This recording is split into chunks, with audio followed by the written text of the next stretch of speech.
పోలీసులు ఎన్నిసార్లు చెప్పినా కూడా మాకెందుకులే అనే విధంగా కొందరి ప్రవర్తన చాలా ఆగమ్య గోచరంగా ఉంది.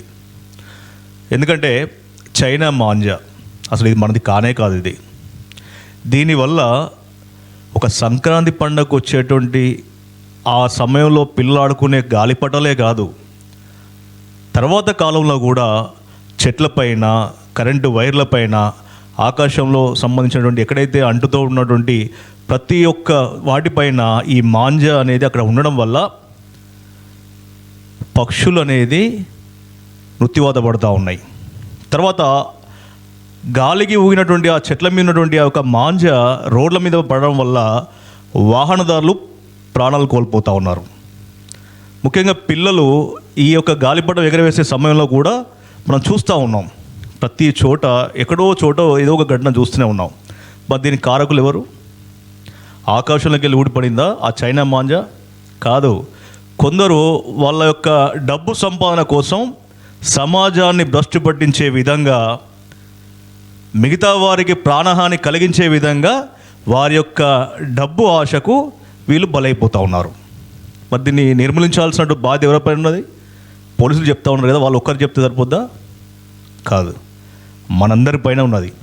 ఎవడైతే ఈ చైనా మాంజా వాడు గల్లీలలో పెట్టి సైలెంట్గా దొంగతనంగా అమ్ముతున్నాడో వాళ్ళ దగ్గర పోయి మూతిపళ్ళు రాలగొట్టండి. ఫస్ట్ మూతిపళ్ళు రాలగొట్టి తర్వాత పోలీస్ స్టేషన్లో కంప్లైంట్ చేయండి, అంటే 100కు కాల్ చేయండి.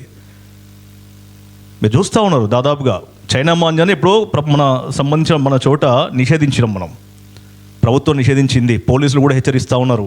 అయినా కూడా దొంగతనంగా చాటు మాటున ఈ యొక్క చైనా మాంజాని విక్రయిస్తూ ఉన్నారు. పలు ఘటనలకు వీళ్ళే కారకులు అవుతూ ఉన్నారు.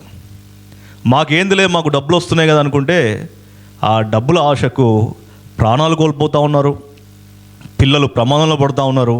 తర్వాత ముఖ్యంగా ఉదయాన్నే మనకు కిలకిలా వినిపించేటువంటి పక్షులు దాదాపుగా కూడా కనుమరుగైపోయినాయి.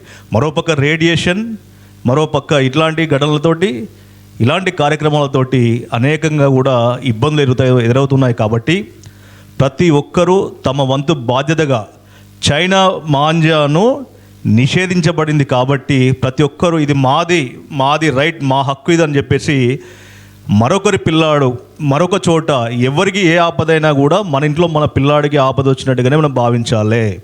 కాబట్టి ఆ యొక్క చైనా మాంజా ఎక్కడ కనపడినా వాడు ఎంత టోడైన పడలే, దవడపండి జరవండి, దవడపళ్ళు రాలగొట్టండి, పోలీస్ స్టేషన్లో కంప్లైంట్ చేయండి. ఎందుకంటే మెల్లగా చెప్తే వినట్లే, వాళ్ళు పాపం ఫ్రెండ్లీ పోలీసు కాబట్టి నిదానంగా చెప్తా ఉన్నారు. ఎక్కడైనా మీకు కనుక కనపడితే వాటిని అమ్మొద్దు అని చెప్పేసి చెప్తున్నారు తప్ప చేయండి. ఎందుకంటే ప్రమాదాలు జరుగుతూ ఉన్నాయి, ప్రమాదాల బారిన పిల్లలు పడుతూ ఉన్నారు, పిల్లలు మృత్యువాత పడుతూ ఉన్నారు, తల్లిదండ్రులకు కడుపు కోత మిగులుస్తూ ఉన్నారు. ముఖ్యంగా దేనివల్ల? ఈ యొక్క గాలిపటాలు ఎగిరివేసే సమయంలో ఈ చైనా మాంజా వల్ల.